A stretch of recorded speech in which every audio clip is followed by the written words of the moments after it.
Buenas tardes, que Dios los bendiga.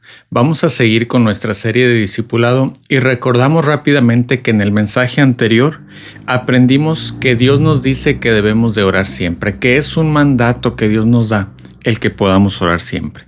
Y en el mensaje de hoy vamos a ver cómo la Biblia, cómo la palabra de Dios nos presenta a la iglesia.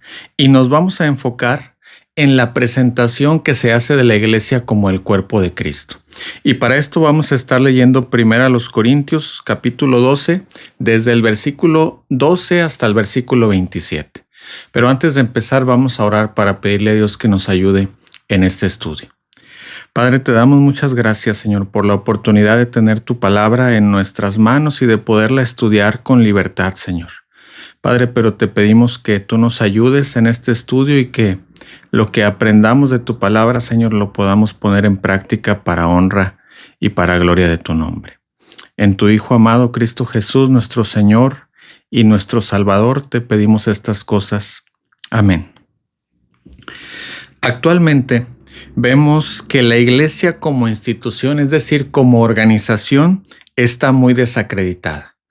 Porque actualmente en la sociedad está esta idea generalizada de ir en contra de todo lo que represente alguna autoridad. Pero la Biblia nos presenta en el Nuevo Testamento a la iglesia como una institución que tiene una organización y una estructura de ancianos, de presbíteros, de obispos. Y por cierto, presbíteros y obispos significan lo mismo, significa pastores. Ahora, esta organización que la Biblia nos presenta para la iglesia es para su funcionamiento. Esta organización no quiere decir que hay personas más importantes que otras dentro de la iglesia. Ahora, ¿por qué es importante este tema dentro de nuestra serie de discipulado? Bueno, porque nos ayuda a entender quiénes somos dentro del cuerpo de Cristo y cuál es nuestra relación con Dios a través de Jesucristo. ¿Y por qué necesitamos entender esto? Bueno, porque podemos tener una estructura para el funcionamiento de la iglesia y podemos tener muchas actividades para hombres, para mujeres, para niños, para jóvenes.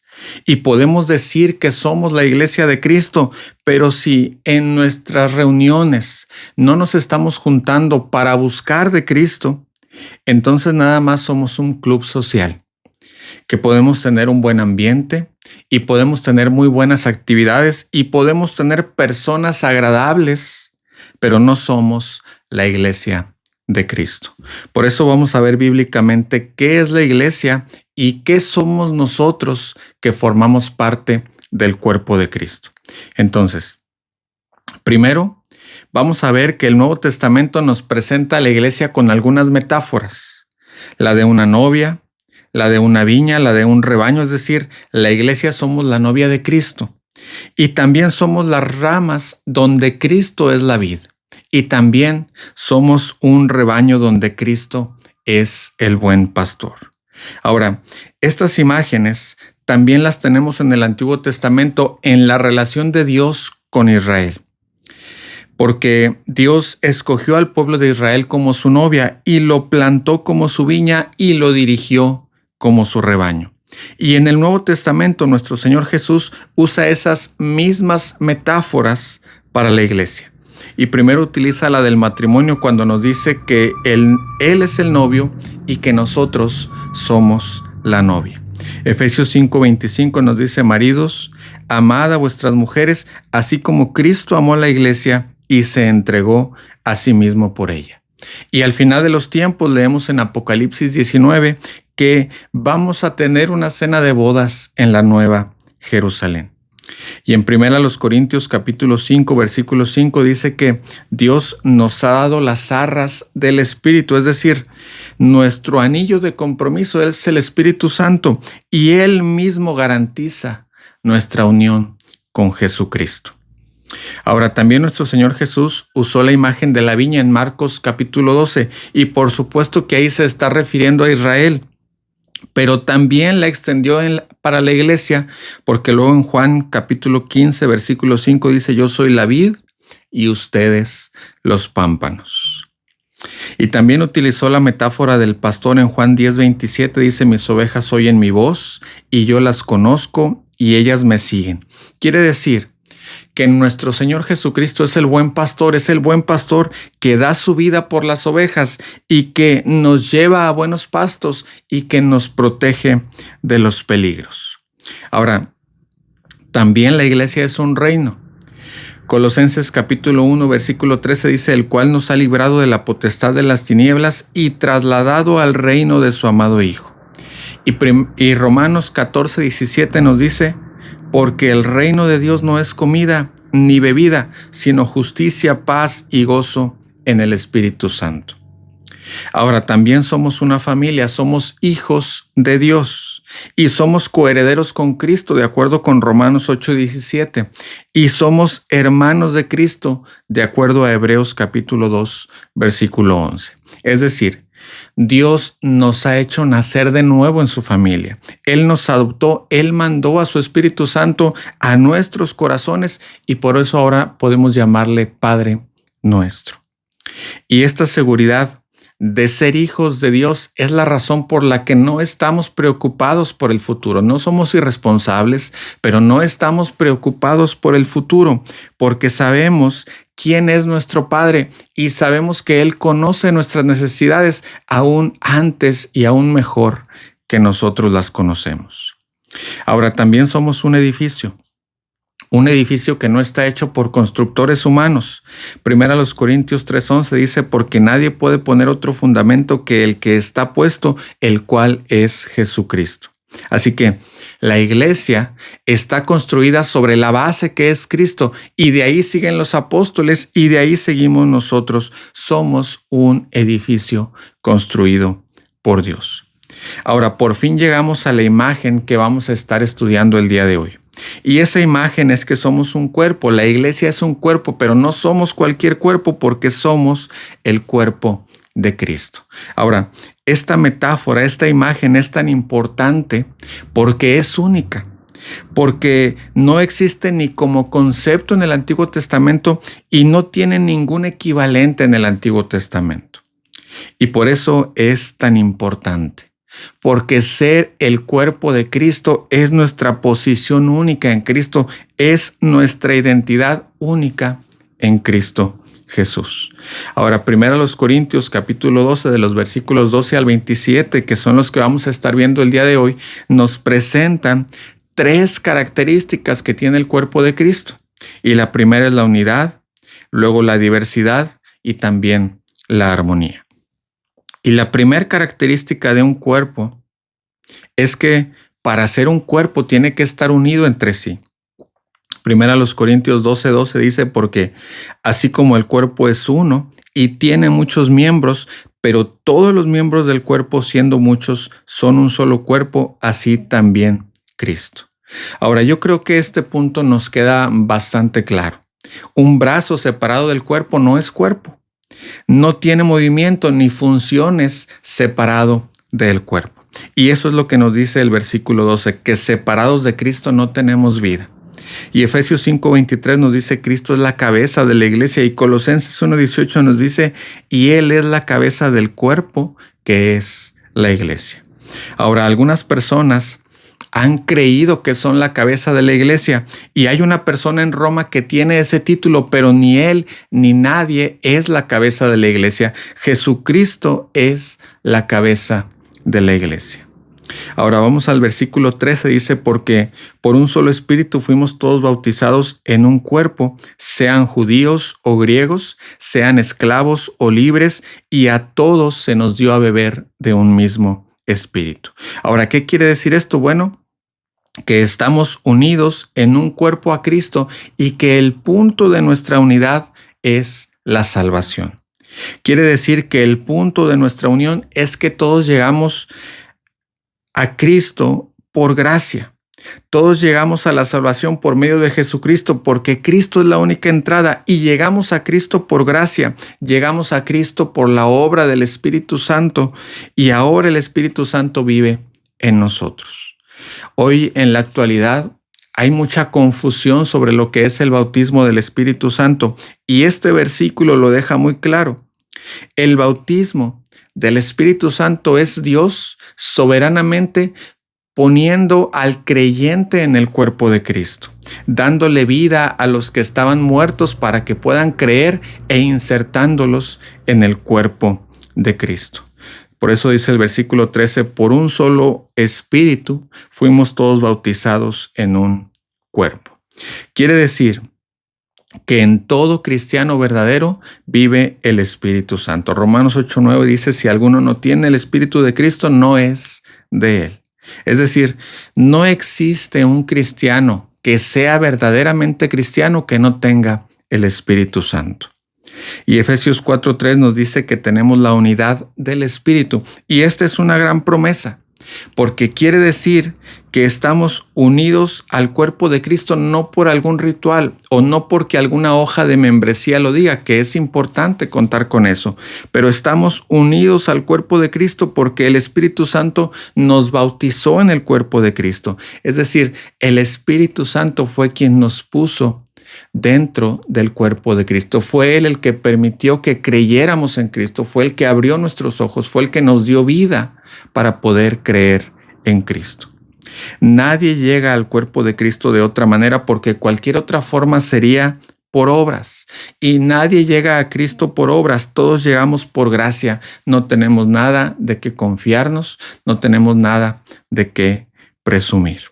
Entonces, dentro del cuerpo de Cristo no hay escalafón, sí tenemos diferentes dones, pero no hay jerarquías de importancia de acuerdo con el don que tengamos. El único que tiene la preeminencia es Cristo. Y después de Cristo estamos todos los demás en el mismo nivel. Ahora, la unidad también las vemos en las demás metáforas que se utilizan para la iglesia, porque somos una esposa con un marido, y somos un solo rebaño con un pastor, y somos un grupo de ramas de una vid, y somos un reino con un rey, y somos una familia con un solo padre, y somos un edificio con un cimiento, y somos un solo cuerpo con una sola cabeza que es Jesucristo. Y la palabra de Dios, hermanos, no hace diferencias, no hace distinciones entre ramas gruesas y ramas delgadas o entre ovejas de calidad premium y ovejas que tienen alguna situación o ovejas regulares y ovejas premium. Porque el mensaje del cuerpo de Cristo es que hay unidad, como leemos en Efesios 4:4. Dice, un cuerpo y un espíritu, como fuisteis también llamados en una misma esperanza de vuestra vocación, un Señor, una fe, un bautismo, un Dios y Padre de todos, el cual es sobre todos y por todos y en todos. Ahora, todo esto de la unidad se escucha muy bonito, ¿verdad, hermanos? Pero la realidad es que la unidad no es algo fácil de lograr. Y tenemos el ejemplo de la iglesia en Corinto, donde se empezaron a dividir y decían, yo soy de Apolos, yo soy de Pablo, y otros decían, yo soy de Cefas, y otros más espirituales o que se creían más espirituales decían, no, yo soy de Cristo. Esto lo leemos en el versículo 12, donde dice que cada uno de vosotros dice, yo soy de Pablo, y yo de Apolos, y yo de Cefas, y yo de Cristo. Versículo 13, ¿acaso está dividido Cristo? Versículos 21 al 24 dice, ninguno se gloríe en los hombres, porque todo es vuestro, sea Pablo, sea Apolo, sea Cefas, sea el mundo, sea la vida, sea la muerte, sea lo presente, sea lo porvenir, todo es vuestro, y vosotros de Cristo, y Cristo de Dios. Es decir, hermanos, es un llamado a la unidad y que debemos de estar unidos porque somos el pueblo de Dios, escogidos y separados para la gloria de Dios. Como leemos en Efesios capítulo 2, versículo 12, dice, en aquel tiempo estabais sin Cristo, alejados de la ciudadanía de Israel y ajenos a los pactos de la promesa, sin esperanza y sin Dios en el mundo. Pero ahora en Cristo Jesús, vosotros que en otro tiempo estabais lejos, habéis sido hechos cercanos por la sangre de Cristo. Porque Él es nuestra paz, que de ambos pueblos hizo uno, que es judío y gentiles, derribando la pared intermedia de separación, aboliendo en su carne las enemistades, la ley de los mandamientos expresados en ordenanzas, para crear en sí mismo de los dos un solo y nuevo hombre, haciendo la paz y mediante la cruz reconciliar con Dios a ambos en un solo cuerpo, porque por medio de él, los unos y los otros tenemos entrada por un mismo espíritu al Padre. Y en Gálatas 3:28 lo reitera.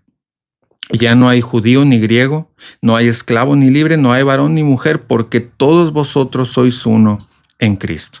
Es decir, nuestro Señor Jesucristo eliminó las barreras y ya no hay cristianos de clase alta ni cristianos de clase baja.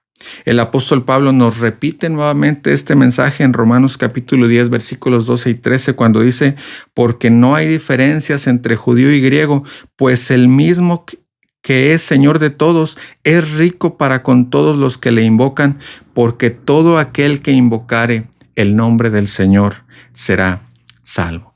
Así que todos somos uno en Cristo y esta unidad debe de sentirse en cada iglesia local. Y eso quiere decir que sufrimos cuando nuestro hermano sufre y que cuando un hermano tiene necesidad, nosotros le ayudamos para que esa necesidad sea satisfecha y que nos amamos, pero que también al mismo tiempo nos exhortamos cuando es necesario exhortarnos, pero no nos aislamos. Porque si nos aislamos del cuerpo de Cristo, estaríamos mutilando al cuerpo y estaríamos dejando a nuestros hermanos con alguna necesidad porque necesitan de la función que nosotros realizamos en el cuerpo de Cristo. Ellos necesitan de nosotros y nosotros necesitamos de ellos porque somos un solo cuerpo. Ahora, este tipo de unidad, por supuesto que es difícil de lograr, pero ese fue el deseo de nuestro Señor Jesús y fue un deseo tan importante para Él que le rogó al Padre por esa unidad. Y ese ruego lo tenemos en Juan capítulo 17, un capítulo hermoso porque vemos el corazón de nuestro Señor Jesús en ese capítulo y vemos lo que Él oraba al Padre. Dice el versículo 20 y versículo 21, mas no ruego solamente por esto, sino también por los que han de creer en mí por la palabra de ellos, para que todos sean uno como tú, oh Padre, en mí y yo en ti, que también ellos sean uno en nosotros, para que el mundo crea que tú me enviaste. Entonces, nuestro Señor Jesucristo sabía que la unidad del cuerpo convencería al mundo de creer en Él. Dice Juan 17:22, la gloria que me diste, yo les he dado para que sean uno, así como nosotros somos uno. Así que Cristo nos dio su gloria para ser uno, y su gloria es el Espíritu Santo. El Espíritu Santo es nuestro punto de unión. Juan 17:23 dice, yo en ellos y tú en mí, para que sean perfectos en unidad, para que el mundo conozca que tú me enviaste y que los has amado a ellos como también a mí me has amado. Entonces, hermanos, si cada iglesia local tuviera este tipo de unidad, el mundo conocería a Jesucristo y quién es Él. Ahora, hay una clave para poder tener una unidad así. Filipenses capítulo 2, versículo 2, Pablo escribiéndole a los filipenses les dice, completad mi gozo, sintiendo lo mismo, teniendo el mismo amor, unánimes, sintiendo una misma cosa. Ahora, ¿qué es eso que debemos de sentir y que debe de ser lo mismo? Bueno, pues es el sentir de humildad. Dice el versículo 5 de Filipenses 2, haya pues en vosotros este sentir que hubo también en Cristo Jesús, versículo 6, el cual, siendo en forma de Dios, no estimó el ser igual a Dios como cosa a que aferrarse, sino que se despojó a sí mismo, tomando forma de siervo, hecho semejante a los hombres. Y estando en la condición de hombre, se humilló a sí mismo, haciéndose obediente hasta la muerte y muerte de cruz. Es decir, nuestro Señor Jesús es nuestro ejemplo de humildad, pero ¿cómo podemos llegar a esa humildad? Bueno, el versículo 4 de Filipenses 2 nos dice, no mirando cada uno por lo suyo propio, sino cada cual también por lo de los otros. Hermanos, a nuestro Señor Jesucristo no le importó lo que le pasara a Él. Se entregó por amor a nosotros y en obediencia al Padre se entregó no pensando en lo que le iba a pasar a Él en la cruz, sino pensando en lo que nos pasaría a nosotros si no tuviéramos un Salvador. Nuestro Señor Jesús nunca trató de mantener su ego. Le escupieron, se burlaron de Él, lo clavaron en una cruz y Él no les dijo: hey, ¿cómo se atreven a hacerme esto a mí? No saben quién soy, no voy a permitir que me falten así al respeto. No, hermanos, Él no dijo eso. La mente de nuestro Señor Jesucristo dice: mira, si esto significa tu salvación, pues me voy a entregar por ti, porque solo me preocupo por ti. Pero nosotros, hermanos, podríamos seguir ese ejemplo, podríamos decir: no me importa lo que me pase a mí, pero sí me importa lo que te pase a ti. Y si para que tú estés bien yo tengo que sufrir, pues adelante, voy a sufrir para que tú estés bien. Hermanos, podríamos imaginarnos una iglesia así. Yo creo que todos estaríamos muy bien cuidados y no habría egos heridos, no habría hermanos que se sintieran ofendidos. Ahora, yo sé que este tipo de humildad tristemente nos suena muy extraña, porque no es algo normal en la iglesia, no es algo que haríamos por los demás hermanos, pero es el ejemplo de humildad que nuestro Señor Jesucristo nos dejó. En Romanos 12:3 dice Pablo: digo pues, por la gracia que me es dada, a cada cual que está entre vosotros, que no tenga más alto concepto de sí que el que debe tener, sino que piense de sí con cordura, conforme a la medida de fe que Dios repartió a cada uno, porque de la manera que en un cuerpo tenemos muchos miembros, pero no todos los miembros tienen la misma función, así nosotros, siendo muchos, somos un cuerpo en Cristo y todos los miembros los unos de los otros. Hermanos, estaríamos dispuestos a que nuestros derechos fueran violados por la unidad del cuerpo de Cristo. Porque eso es lo que Pablo está regañando a un cristiano en 1 Corintios 6, versículos 7 y 8. Dice: por cierto, es ya una falta entre vosotros que tengáis pleito entre vosotros mismos. ¿Por qué no sufrís más bien el agravio? ¿Por qué no sufrís más bien el ser defraudados? Es decir, Pablo le está diciendo a un hermano en Corinto: ¿por qué no sufres y ya? ¿Por qué no aceptas que fuiste defraudado? Ya déjalo así, asume la pérdida, asume el quebranto que tuviste y sigue adelante. Ahora, para nosotros es difícil entender este concepto de humildad porque vivimos en un mundo que nos dice: exige tus derechos, no seas tonto, no te dejes. Pero este tipo de humildad, que para el mundo es ser un tonto, es el tipo de humildad que es el ejemplo bíblico, es el tipo de humildad que nuestro Señor Jesucristo nos dejó. Y ahora Cristo es nuestra cabeza y nosotros somos el cuerpo. Y estas son las indicaciones que la cabeza, que es Cristo, y además que Él mismo nos puso como ejemplo con su vida y con su muerte y con su resurrección.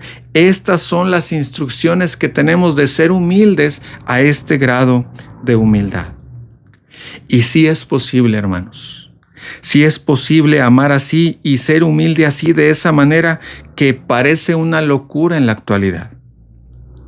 Ahora, hay una segunda clave y es el amor. Juan capítulo 13, versículo 34, Jesús dice: un nuevo mandamiento os doy, que os améis unos a otros. Ahora, en la Biblia aprendemos que el amor verdadero, que el amor real, que el amor bíblico no depende de las circunstancias. Y podemos pensar: bueno, es tan difícil, es casi imposible amar así. Pero la realidad es que si somos cristianos verdaderos, sí podemos amar así. Porque Dios ha puesto ese mismo amor con que Cristo nos amó y se entregó por nosotros sin importar que estuviera siendo deshonrado y burlado y crucificado. Ese mismo amor Dios lo ha puesto en nosotros. Dice Romanos capítulo 5, versículo 5, porque el amor de Dios ha sido derramado en nuestros corazones por el Espíritu Santo que nos fue dado. Ahora, como Dios puso ese mismo tipo de amor en nuestros corazones, ahora nosotros ya no tenemos excusa.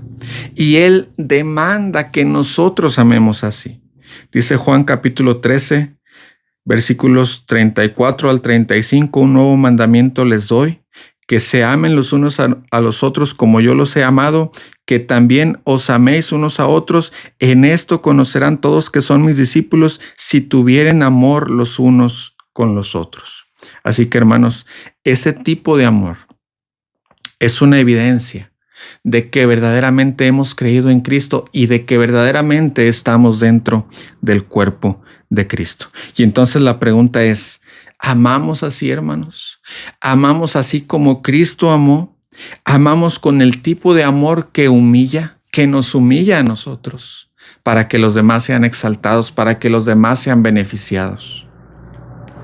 Ahora, un segundo aspecto del cuerpo es la diversidad, porque es cierto, somos uno, pero al mismo tiempo somos muchos y todos somos diferentes.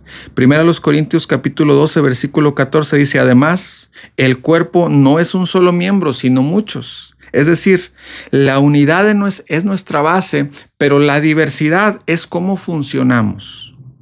El cuerpo es uno, claro que sí, pero tenemos brazos, tenemos dedos, tenemos codos, tenemos oídos, tenemos ojos, tenemos nariz. El cuerpo es uno, pero tenemos muchos miembros. Y todos, aunque tenemos una diferente función, trabajamos como un cuerpo. Dice el versículo 6 de Romanos 12, teniendo diferentes dones según la gracia que nos es dada. Y primero a los Corintios 12:4 dice, ahora bien, hay diversidad de dones, pero el Espíritu es el mismo. Así que, hermanos, el cuerpo necesita esta diversidad, porque yo puedo hacer una cosa, pero no puedo hacer otra que alguien más sí puede hacer, y entonces nos complementamos. Primero a los Corintios 12, versículos 8 al 11 dice, porque a este es dada por el Espíritu palabra de sabiduría, a otro palabra de ciencia según el mismo Espíritu, a otro fe por el mismo Espíritu y a otro dones de sanidades por el mismo Espíritu, a otro el hacer milagros, a otro profecía, a otro discernimiento de espíritus, a otro diversos géneros de lenguas y a otro interpretación de lenguas, pero todas estas cosas las hace uno y el mismo Espíritu, repartiendo a cada uno en particular como Él quiere. Ahora, hay diferentes tipos de dones que encontramos en Romanos 12 y en Efesios.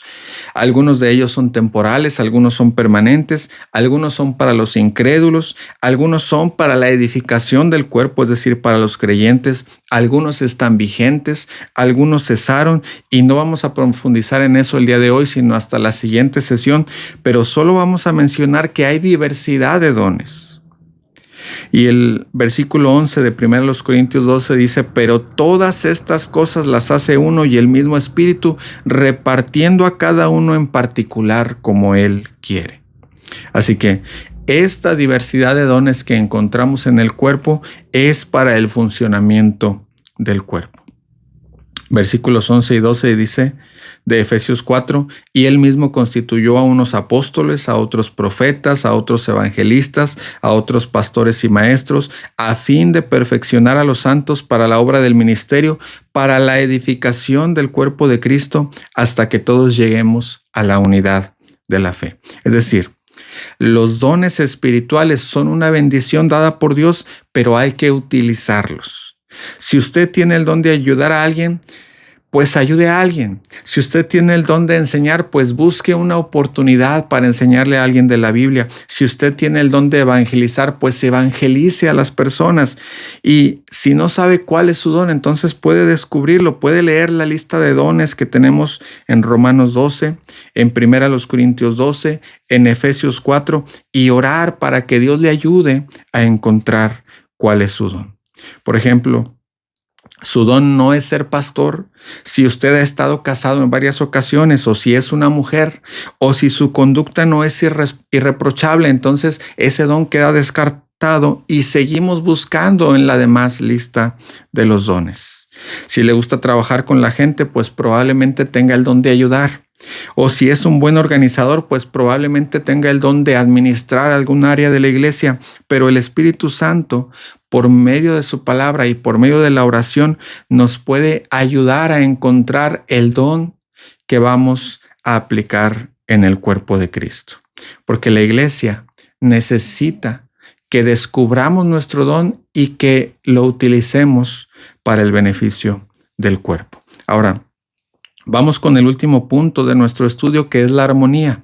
El cuerpo necesita tener armonía, y la armonía es la idea de estar contentos con lo que nosotros tenemos para que después podamos armonizar con las demás partes del cuerpo de Cristo. Primero los Corintios 12, versículos 15 y 16 dice: si dijere el pie, porque no soy mano, no soy del cuerpo. Es decir, yo quería ser mano, pero como soy pie, entonces no voy a ser del cuerpo. Dice: si dijere el pie, porque no soy mano, no soy del cuerpo, por eso no será del cuerpo. Y si dijere la oreja, porque no soy ojo, no soy del cuerpo, por eso no será del cuerpo. Y versículo 17 dice: si todo el cuerpo fuese ojo, ¿dónde estaría el oído? Y si todo fuese oído, ¿dónde estaría el olfato? ¿Qué quiere decir estos versículos? Bueno, que todos tenemos una función y todos somos igual de importantes. No hay nadie que sea insignificante en el cuerpo de Cristo. Y nos dice: si todos tuviéramos la misma función, ¿quién haría la otra función? Si todo el cuerpo fuera un ojo, ¿dónde estaría el oído? Si todo el cuerpo fuera oído, ¿dónde estaría el olfato? Es decir, hermanos, tiene que haber diversidad, pero no puede haber envidia o celos, porque no hay jerarquías. Nadie es más que otro, independientemente del don que ejerzamos. Todos los dones Dios los ha entregado, y todos los dones son igual de importantes porque fue Dios mismo quien los entregó. Primero a los Corintios 12, 18 dice: mas ahora Dios ha colocado a los miembros, es decir, Dios sabe lo que está haciendo. Dios sabe por qué le dio cada don a cada persona, pero todos tenemos algo que hacer en el cuerpo de Cristo. Y nuevamente, la humildad sigue siendo la clave.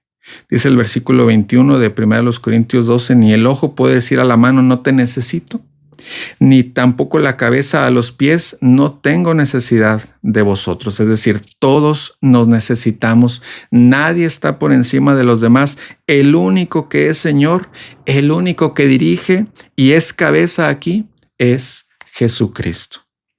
Versículo 22 dice: antes bien, los miembros del cuerpo que parecen más débiles son los más necesarios. Es decir, todo lo que hacemos en el cuerpo de Cristo, hermanos, es importante. Aunque parezca que mi don no es tan llamativo como el de alguien más, todos los dones son importantes. Dice el versículo 23: y aquellos del cuerpo que nos parecen menos dignos, a estos vestimos más dignamente, y los que en nosotros son menos decorosos se tratan con más decoro. Yo creo que esto está muy claro, ¿verdad? Dice el versículo 24: porque los que en nosotros son más decorosos no tienen necesidad, pero Dios ordenó al cuerpo dando más abundante honor al que le faltaba. Es decir, las partes del cuerpo que parece que no son tan importantes, Dios mismo les da honor, Dios mismo los reconoce. Versículo 25 dice de 1 Corintios 12: para que no haya desaveniencia en el cuerpo, sino que los miembros todos se preocupen los unos por los otros, de manera que si un miembro padece, todos los miembros se duelen con él. Y si un miembro recibe honra, todos los miembros con él se gozan. Entonces, para finalizar, somos el cuerpo de Cristo y debemos de estar unidos en amor. Es por lo que nuestro Señor y Salvador Jesucristo oró al Padre. Y no solamente oró, sino que la Biblia hace énfasis en que rogó al Padre. Y nosotros, hermanos, podemos responder a su oración. Y podemos, cuando somos un mismo cuerpo y cuando estamos unidos por el Espíritu y nos preocupamos y amamos y vemos a los demás hermanos. Y que Dios nos ayude para que cuando las personas de afuera vean a la iglesia local, puedan decir: Jesús es real, y puedan creer en Cristo por el testimonio del cuerpo de Cristo, que es la iglesia. Vamos a orar. Padre, te damos gracias esta tarde por estas palabras. Gracias por enseñarnos sobre el cuerpo. Y Padre, gracias por enseñarnos que no somos cualquier cuerpo, que somos el cuerpo de Cristo. Gracias por enseñarnos que tenemos una función, que tenemos que ejercerla para honra y gloria de tu nombre con humildad. Padre, y eso es lo que te pido. Nos unimos a la oración de tu Hijo Jesucristo, que oró por la unidad del cuerpo de Cristo. Padre, y en su nombre oramos. Amén. Puedes leer nuestra posición doctrinal y declaración de fe completas en facebook.com/Palabra Viva 02. Palabra Viva es un ministerio cristiano de enseñanza bíblica. Agradecemos la intención que algunos de ustedes han tenido de apoyar económicamente o en especie a este ministerio. Sin embargo, les reiteramos que Palabra Viva no solicita ni tampoco recibe donativos de ningún tipo y por ningún motivo. Hasta el día de hoy, Dios ha proveído los medios suficientes para que este ministerio pueda continuar en operación y confiamos que así seguirá siendo. Sin embargo, sí les pedimos y agradecemos sus oraciones por este ministerio, especialmente para que la enseñanza que aquí se imparta sea siempre con una correcta interpretación y bajo el poder y dirección del Espíritu Santo. Que la gracia y paz que hay con Dios por medio de nuestro Señor Jesucristo sea una realidad en sus vidas y que los recursos que Palabra Viva comparte puedan ser de edificación para el cuerpo de Cristo y de evangelización para todas las personas.